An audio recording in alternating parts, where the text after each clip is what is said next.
Hello students, good morning. आज के class में हम लोग ये पढ़ेंगे कि अगर किसी सेल को हम किसी पर्टिकुलर सॉल्यूशन में डालते हैं तो उसमें क्या बदलाव आएगा। और वो सेल जो है प्लांट सेल भी हो सकता है, एनिमल सेल भी हो सकता है। तो देखिए, तीन तरह का सॉल्यूशन हो सकता है उस सेल के मुकाबले। सेल के अंदर भी उस सॉल्यूशन है, उस सेल के अंदर जो सॉल्यूशन है, जो कि कंसंट्रेशन है सेल के अंदर, उसके कंपेयर में, उसके कंपेरिजन में ये जो हमारा सॉल्यूशन है ये तीन तरह का हो सकता है। या तो सेल के मुकाबले इसका कंसंट्रेशन कम होगा, या एक बराबर होगा, सेल के बराबर होगा, या सेल से ज़्यादा हो सकता है। ठीक है ना। तो अगर मान लीजिए ये सॉल्यूशन है, ठीक है, तो इस सॉल्यूशन कैसे बनाया? वाटर में शुगर या साल्ट मिला करके बनाया गया, ठीक है ना। तो इसमें भी शुगर या साल्ट को भी मिला दीजिए, इसमें भी, इसमें भी, ठीक। अब तो सेल में जो बदलाव आएगा, सेल में जो बदलाव आएगा उसके हिसाब से हम डिसाइड कर पाएंगे कि ये जो सॉल्यूशन है ये कैसा सॉल्यूशन है, इसका कंसंट्रेशन लो है या एक सेल के बराबर ही है या सेल से ज़्यादा है। तो किसके आधार पर डिसाइड करेंगे हम? तो सेल में जो चेंजेस आएगा, तो सेल में चेंज क्या आ सकता है? चेंजेस इन सेल, इसमें क्या आ सकता है? या तो ये स्वेल करेगा, क्या करेगा? स्वेल, या तो श्रिंक करेगा, या तो नो चेंज, सेल में कोई बदलाव नहीं होगा। ठीक है। तो अभी ये सब हम यहाँ पे मूवमेंट ऑफ वाटर को समझने के लिए कर रहे हैं, ऑस्मोसिस को ही समझ रहे हैं, ठीक है ना। तो यहाँ पे सेल, प्लांट सेल या कोई एनिमल सेल इसमें डाल दिया गया है, ठीक है। तो इसमें जो बदलाव हो रहा है, स्वेलिंग हो रहा है। क्या हो रहा है? स्वेलिंग, यानी सेल का जो शेप था वो अब वैसे न रह के आप इसमें सेल को डाल देंगे, 5 मिनट छोड़ देंगे, उसके बाद देखेंगे 5-10 मिनट बाद इसमें कुछ चेंजेस आ गया। अगर चेंजेस में आप स्वेलिंग देख रहे हैं तो स्वेलिंग का मतलब क्या होगा? ये सॉल्यूशन इसके अंदर आ गया, तभी तो सेल स्वेल हो गया। यहाँ पे क्या हो गया? सॉल्यूशन जो है सेल के अंदर मूव कर गया। तो ये वाटर लिक्विड है सॉल्यूशन, तो ये हायर कंसंट्रेशन से लोअर कंसंट्रेशन जाएगा। इसका मतलब वाटर का कंसंट्रेशन यहाँ पे क्या है? हायर है। तो वाटर का कंसंट्रेशन हायर है, तो इसका मतलब इसमें सॉल्यूट का कंसंट्रेशन क्या है? सॉल्यूट मीन्स जो साल्ट मिलाया गया है, शुगर, साल्ट या शुगर, उसका कंसंट्रेशन लो है ना। अगर सॉल्यूट लो रहता है तो वाटर कंसंट्रेशन क्या हो जाएगा? वाटर कंसंट्रेशन क्या हो जाएगा? हाई हो जाएगा, ठीक है। अगर सॉल्यूट हाई होता है, ज्यादा मात्रा में होता है, तो वाटर कंसंट्रेशन क्या हो जाएगा? वाटर कंसंट्रेशन लो हो जाएगा, ठीक है ना। कल आपको बताया था कि वाटर का मूवमेंट जो है उसमें जो सॉल्यूट मिलाया गया उस पर डिपेंड करता है, क्योंकि उसका कंसंट्रेशन चेंज कर देता है, ठीक है ना। तो जिसमें जितना कम सॉल्यूट रहेगा वो उसको डाइल्यूट कहा जाता है। तो डाइल्यूट रहेगा, इसका मतलब वाटर का कंसंट्रेशन ज़्यादा है, और ज़्यादा सॉल्यूट मिला देगा यानी वाटर का कंसंट्रेशन कम हो गया और सॉल्यूशन हाईली कंसंट्रेटेड हो गया। सॉल्यूशन हाईली कंसंट्रेटेड हो गया, और वाटर का कंसंट्रेशन ज्यादा है तो सॉल्यूशन कम कंसंट्रेटेड है। ठीक, यहाँ पे ये सॉल्यूशन कैसा है, हाइपोटोनिक सॉल्यूशन, हाइपोटोनिक सॉल्यूशन है। इसका मतलब कि सॉल्यूशन का कंसंट्रेशन कम है, यानी वाटर कंसंट्रेशन ज्यादा है इसमें, है ना, तो वाटर इधर मूव करता है। अब यही सेम सेल इसमें डाला जाता है ना, सेम सेल एक दूसरे सॉल्यूशन में डाला जाए, सेम तरह का सेल, ठीक है, सेम। यहाँ पे जो बदलाव आ रहा है आप देख पा रहे हो कि श्रिंक हो गया, सिकुड़ गया। तो सिकुड़ने का मतलब हो गया कि इसका जो सॉल्यूशन है, सेल के अंदर जो सॉल्यूशन है वो कहाँ चला जाएगा, वो सॉल्यूशन में चला गया, यानी सेल से बाहर आ गया, सेल से बाहर आ गया, तो ये सिकुड़ गया। तो सेल से बाहर आने का मतलब वाटर जो है सेल से बाहर मूव किया है, यानी वाटर का हायर कंसंट्रेशन कहाँ है, सेल के अंदर है, और लोअर कंसंट्रेशन सॉल्यूशन में है। तो सॉल्यूशन में वाटर का कंसंट्रेशन लोअर है, इसका मतलब सॉल्यूशन हाईली कंसंट्रेटेड है। तो जो हाईली कंसंट्रेटेड यानी सॉल्यूट की मात्रा इसमें ज्यादा है, ठीक है ना, इसके मुकाबले इसमें ज्यादा है सॉल्यूट का मिश्रण, तो ये हाइपरटोनिक हो जाएगा, हाइपरटोनिक सॉल्यूशन।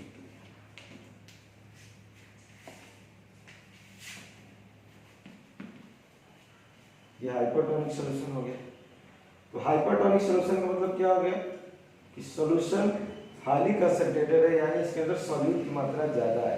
तो सॉल्यूट की मात्रा ज्यादा होगा तो वाटर का कंसंट्रेशन लो हो जाएगा। तो इसमें लो है तो वाटर हायर रीजन से लोअर रीजन की तरफ मूव करता है, तो सेल के अंदर हायर रीजन है और सॉल्यूशन में लोअर वाटर कंसंट्रेशन है, तो ये सेल से बाहर मूव करेगा। सेम सेल हम इसमें डालते हैं। अब यहाँ पे आप क्या देख रहे हैं, क्या बदलाव, नो चेंज, सेल जैसा था, जैसा इसका आकार जैसा था वैसा ही अभी भी है। तो इसका मतलब ये हुआ कि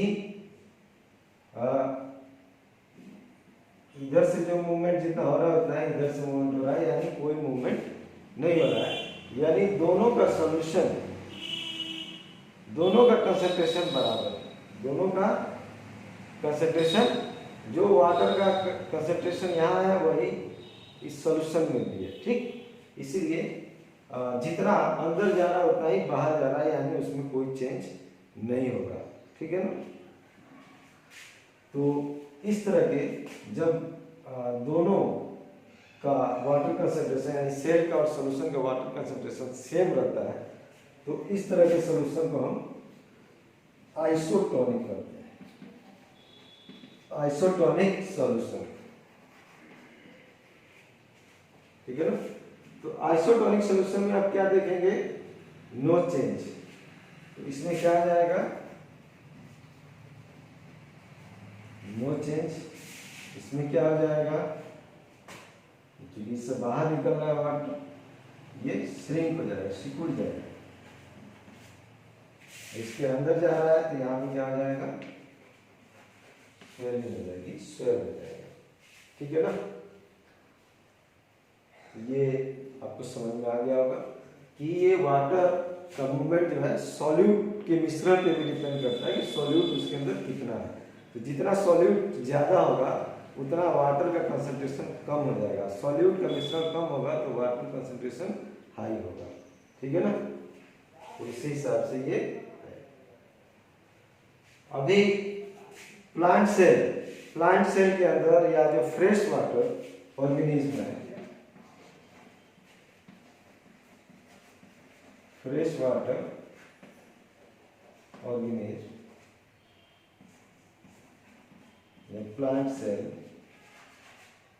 या प्लांट रूट, सब वाटर का मूवमेंट इसमें सब में किससे हो रहा है, ऑस्मोसिस से हो रहा है, ठीक है। ऑस्मोसिस प्रोसेस से ये हो रहा है। तो ऑस्मोसिस क्या है? एक स्पेशल टाइप का डिफ्यूजन है। क्या है? स्पेशल टाइप का डिफ्यूजन है। तो आप कह सकते हैं कि सवाल पूछा जाता है क्या इससे ऑस्मोसिस इज ए डिफ्यूजन, तो आप कह सकते हैं yes, osmosis is special type of diffusion, it requires plasma membrane to move through, to move across. इसको प्लाज्मा मेम्ब्रेन की जरूरत पड़ती है। और यहाँ पे भी हायर वाटर रीजन से लोअर वाटर रीजन की तरफ वाटर का मूवमेंट होता है, बट थ्रू प्लाज्मा मेम्ब्रेन होता है। ठीक है ना। तो अभी एक और एक टर्म्स आपको क्लियर करने, वाटर का मूवमेंट जब सेल के अंदर होता है तो हम इसको, ये जो प्रोसेस है वाटर सेल के अंदर गया, तो इसको हम क्या कहेंगे? इंडोस्मोसिस, है ना।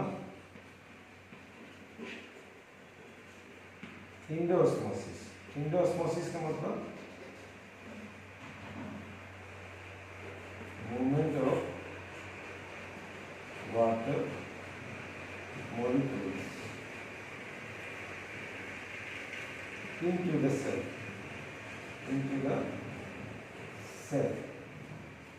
सेल के अंदर वाटर मोलिक्यूल्स जा रहा है। इस प्रोसेस को हम क्या करते हैं? इंडोस्मोसिस करते हैं। ये बाहर आ रहा है, बाहर जब आ जाएगा तो इसको एक्सोस्मोसिस कहेंगे। इसको हम क्या लिखेंगे? Movement of water molecules out of the cell, out of the cell.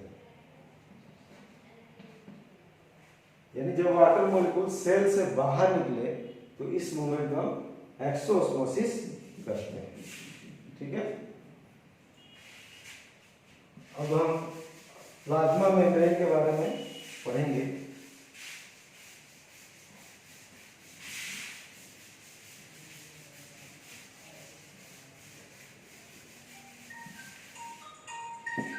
तो प्लाज्मा मेम्ब्रेन में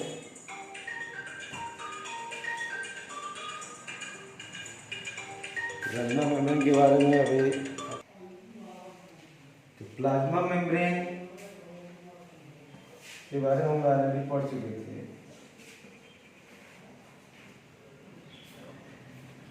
प्लाज्मा मेम्ब्रेन किससे बना हुआ है? लिपिड्स प्लस प्रोटीन से। तो लिपिड और प्रोटीन से मिलकर क्या बनता है? प्लाज्मा मेम्ब्रेन बनता है। ठीक है ना। और इसको ऑर्गेनिक मॉलिक्यूल्स करते हैं। तो जो भी बायो मॉलिक्यूल्स है सब ऑर्गेनिक है। ठीक है। तो प्लाज्मा मेम्ब्रेन लिपिड और प्रोटीन से बना है। और प्लाज्मा मेम्ब्रेन फ्लेक्सिबल है। फ्लेक्सिबल मीन्स मूव कर सकता है। ठीक है। और इसको आप अगर देखना चाहते हैं तो आपको इलेक्ट्रॉन माइक्रोस्कोप से इसका स्ट्रक्चर देख पाएंगे आप। और एमीबा के बारे में पढ़ चुके हैं। इसका जो प्लाज्मा मेम्ब्रेन है आउटर कवरिंग काफ़ी फ्लेक्सिबल है। और इसकी फ्लेक्सिबिलिटी की वजह से ये इसका इस्तेमाल क्या करते हैं? अगर इसको फूड पार्टिकल्स दिखाई देगा तो ये जो सूडोपोडिया है इसको ये डेवलप कर लेगा, ये आगे मूव कर जाएगा और ये ऐसे बना देगा।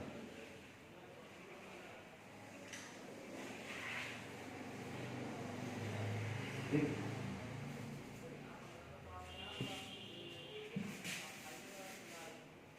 अभी फूड पार्टिकल्स को कैप्चर कर लेंगे और जब ये टच हो जाएगा ये ब्रेक हो जाएगा, है ना। और इसके अंदर आ जाएगा, ये वैक्यूल्स बन जाता है।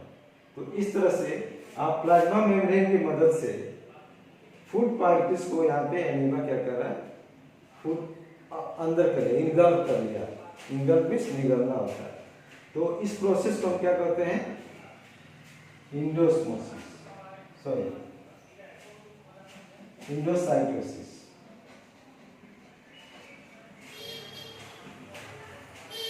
इंडोसाइटोसिस करते हैं। ठीक है। तो इंडोसाइटोसिस का मतलब हो गया the process by which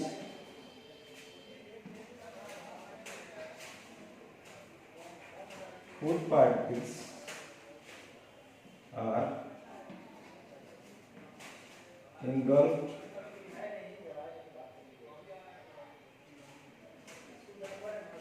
by the movement of plasmon.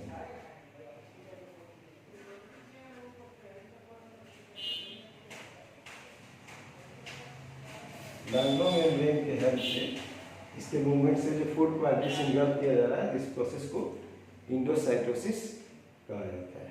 Okay, next हम लोग नेक्स्ट वीडियो में पढ़ेंगे। Thank you.